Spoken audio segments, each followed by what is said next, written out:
जरा बताइए, आज अमित शाह ने, गृह मंत्री ने हमारी रिपब्लिक समिट से कहा है कि सीए लागू होने वाला चुनाव से पहले हो जाएगा। बहुत बड़ी खबर उन्होंने दी है। हाँ सुचित्रा, अगर आप इस बात की तरफ ध्यान दें कि हमने जो भी वायदा किया उस वायदे को हम निभाते चलते हैं। अरे कहीं मखौल बनाया गया, हमारा मजाक उड़ाया गया भगवान राम मंदिर के ऊपर भी, लेकिन हमने वो वायदा भी करके निभाया। 370 एक ऐसा विषय था जिसके ऊपर हो ही नहीं सकता। अरे पूरा देश छोड़िए, सभी राजनीतिक पार्टियां दिखा करके राजनीति करना अपने आप में एक बड़ी चुनौती होगा भारतीय जनता पार्टी, लेकिन 370 को भी हमने हटा करके दिखाया। अरे इसको भी छोड़िए, आप ये देखिए, अगर कोई व्यक्ति, कोई राजनीतिक इस बात को कहता है कि भारतीय जनता पार्टी के उठाए हुए कश्मीरियों के लिए बेहतर नहीं है, तो आप इसका अंदाजा लगाइए कैसे कश्मीर की कल्पना को करते हैं। अब वही कश्मीर चाहते हैं जिस कश्मीर के अंदर बर्फ की चादर के अंदर, सफेद बर्फ की चादर के अंदर खून के धब्बे नजर आते हैं। क्या ये वही कश्मीर चाहते हैं जिसमें बच्चों के ऊपर बच्चों की उंगलियां जो है वो टिगर के ऊपर रहती हो? क्या ये वही कश्मीर चाहते हैं?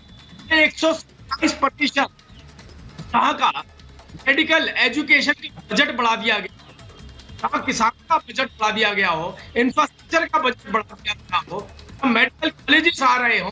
ठीक है राजीव जी, आपकी आवाज नहीं आ रही है मुझे ठीक से। मैं आपके पास वापस आ रही हूँ, आपका ऑडियो जरा क्लियर करा देती हूँ। मैं वापस यहाँ पे आ रही हूँ, आपका ऑडियो ठीक करा के वापस आ रही हूँ। मुझे एक बात बता दीजिए, प्रीति जी आज कहा है सीए पर स्पष्ट बात कही है चुनाव से पहले लागू हो जाएगा, तो अब नो इफ नो बट वो वाली बात है ही नहीं, लागू होने वाला है, चुनाव से पहले होने वाला है। यानी वो तीसरे टर्म का इंतजार नहीं कर रहे हैं, वो ये नहीं कह रहे हमने 2019 में देखा था बड़ा फैसला 370 का जीतने के बाद आया था, यहाँ वो इंतजार नहीं कर रहे हैं।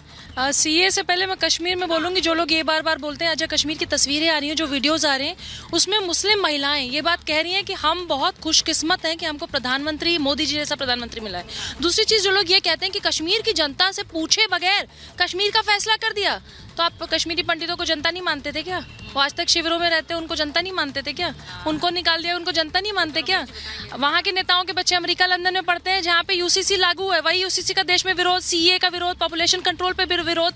और सीए, सबसे बड़ी बात, हम अपने गृह मंत्री की बात नहीं मानते, तो उन लोगों को जिनको अपने गृह मंत्री पे विश्वास नहीं, अपने प्रधानमंत्री पे विश्वास नहीं, उनको विश्वास उन लोगों के ऊपर जो देश के विरोध वाले देश हैं, जैसे पाकिस्तान हो गया, चाइना हो गया, और भी कंट्रीज जो भारत के खिलाफ हमेशा एक प्रोपेगेंडा गढ़ती रहती हैं। जब आज गृह मंत्री ने साफ साफ कह दिया कि भाई आप सीए में किसी का हक छीन नहीं रहे हैं, आप किसी का हक दे रहे हैं। और हक इसलिए दे रहे हैं क्योंकि अगर प्रीति पांडे बांग्लादेश में और पाकिस्तान में जन्मी होती तो किसी के साथ बलात्कार भी हो सकता था, कन्वर्जन भी हो सकता था, हमारे सामने हमारे घर की छोटी भाई बहनों को उठाया भी जा सकता था, कुछ भी किया जा सकता था। और वो सिर्फ इसलिए क्योंकि मैं एक विशेष समुदाय से नहीं आती। तो अगर ये उत्पीड़न हो रहा है धर्म के नाम पे, तो क्यों नहीं सीए आना चाहिए? आपने कहा 370 के बाद भी भड़काने की कोशिश की गई थी, कोर्ट का फैसला थोड़े दिन पहले आया था कि 370 हटाया गया, बिल्कुल सही फैसला था। हाजी जी, सीए के साथ भी आप लोग वही, यही ऐसा लग रहा है ट्रैजेक्टरी होगी, क्योंकि विरोध करने की तो एक स्थिति पहले से दिख रही है, उन्होंने कह दिया आ रहा है, अब विरोध होगा, या फिर आप लोग ये बात मानकर चल रहे हैं जो गृह मंत्री बार बार कह रहे हैं किसी की नागरिकता नहीं जा रही है, नागरिकता देने का प्रावधान नहीं? जब से सरकार आई है 10 साल होने जा रही है, अगर उनको इतनी जल्दी थी सीए की तो वो उससे पहले भी कर सकते थे। अभी तो चुनाव आयोग की डेट आने वाली है, लोकसभा का चुनाव सर पर है, तो ये ऐसी बयानबाजी पहले चुनाव से पहले करना, ये जुमलेबाजी वाली बात होती है। और दूसरी बात, हम एक कह रहे हैं मुसलमान कोई सीए वाले कानून को नहीं मानने वाला है, क्योंकि ये भेदभाव कर रहा है। अरे जब आप मानने ही नहीं वाले, बिल्कुल, क्यों देश के कानून को नहीं मानेंगे? नहीं मानेंगे ना, मगर देश का कानून बनेगा जब भी तो मानेंगे ना। तो आप वो तो कह रहे हैं कानून बनेंगे, वो कह रहे हैं कि चुनाव से पहले कॉन्फ्रेंस लिया आपने, राय ली, चुनाव से पहले आ जाएगा, आपने लोगों से सुझाव लिया, किसान कानून क्यों वापस लेना पड़ा? देश की संसद तय करेगी, तो देश की संसद कौन चुन रहा है? देखिए, जो देश की संसद कौन, सरकार कौन चुनता है? अब संसद में कोई भी ऐसा सदन नहीं लगने वाला जो स्पेशल हो, और उसमें वो जो है पास हो चुका है सर, राष्ट्रपति के हस्ताक्षर हो चुके हैं, किस कानून की बात कर रहे हैं? ये पूरा प्रोसेस हो चुका है। अगर हो गया है तो सरकार इतनी जल्दीबाजी में क्यों? करके दिखाए ना, बात कर ही रहे हैं, राष्ट्रपति के हस्ताक्षर हो गए, पूरा प्रोसेस हो चुका है। बात करना और जमीन पर उसको जो है लागू करना, वो दोनों बहुत बड़ी आप ये क्यों कह रहे हैं हम लागू नहीं होने देंगे? वो तो हो गया, प्रोसेस पूरा हो गया। हम उसका विरोध करेंगे, उसका सड़क से लेके क्यों करेंगे?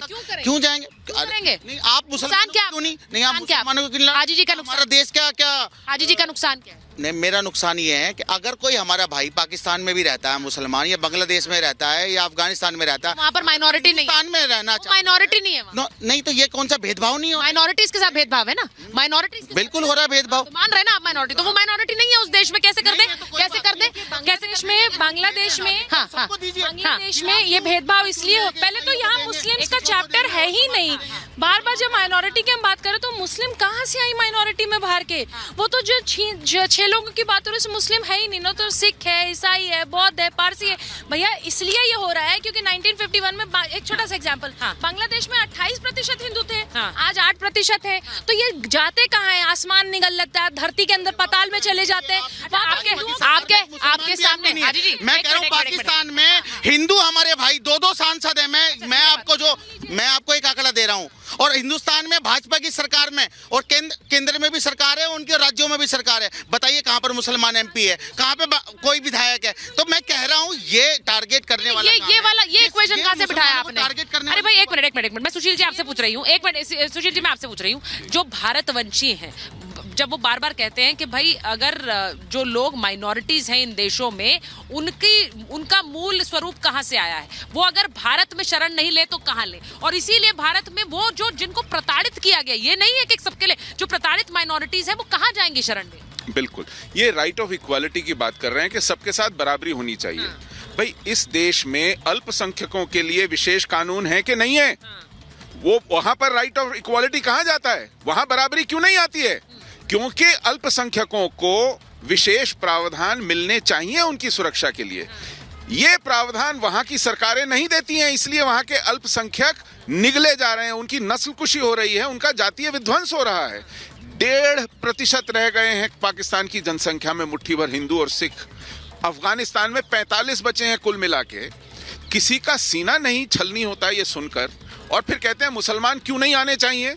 मुसलमानों के लिए इस्लामिक रिपब्लिक बना है पाकिस्तान, उन्होंने अपना मुल्क अलग से बना लिया, अब वो उसको वहां से भी कूद के वापस आएंगे। सीएए का विरोध है, यूसीसी का विरोध है, हर चीज का विरोध है, क्यों विरोध है भाई? ये सारी चीजें जो हैं वो एक टारगेट करने वाली चीजें हैं। आप कोई सरकार बनती है, सरकार महंगाई बेरोजगारी पर तो कोई बात नहीं कर रही। उन्होंने कहा था 10 लाख नहीं, 2 अब आप महंगाई नहीं, पहले सीएए पर बात कर लीजिए ना। Don't jump the gun. बार ये कश्मीर की भी बात कर रहे थे। मैं कह रहा गए थे ना मोदी जी कश्मीर पर, इसलिए बात हो रही है। आज की बड़ी खबर है, बड़ी तस्वीरें आई हैं। कितने जो हमारे कश्मीरी पंडित हमारे भाई थे, आज उनकी वहां पर टारगेट किलिंग हो रही है। वो श्रीनगर छोड़ कर वहां पर अपने जगह रह रहे हैं, उनकी तो कोई परवाह नहीं कर रहे आप लोग। नंबर गणित जानते हैं? जो हमारे सैनिक है वो रोजाना मारे जा रहे हैं। धारा 370 हटने के बाद और अब कोई फर्क नहीं है, रोजाना मर रहे हैं, कोई फर्क नहीं है। बिल्कुल आप जिस तरह की भाषा का इस्तेमाल कर रहे हैं, मुझे लगता है, मुझे दुखद लगता है। नहीं, क्यों नहीं होगी, बिल्कुल होगी। मारे जा रहे हैं, उनके हमारे लोगों को टारगेट किया जा रहा है, कश्मीरी पंडितों को। उन पर क्यों नहीं सरकार उनको वहाँ घर बसा? बड़ा अच्छा है हाजी जी, एक मिनट, आज आप ये बात कर रहे हैं कि कश्मीरी पंडितों को टारगेट किया गया। जब इतने सालों तक वो टारगेट हो रहे थे तब चुप बैठे हुए थे, तब कुछ नहीं बोल रहे थे, सुशील जी आप बैठे हुए हैं। इन्होंने बहुत लंबी लड़ाई लड़ी है, क्योंकि तब आप लोग नहीं आए, तब आप लोग समर्थन करने नहीं आए। बताइए ना। देखिए ये बड़ी गजब की बात है।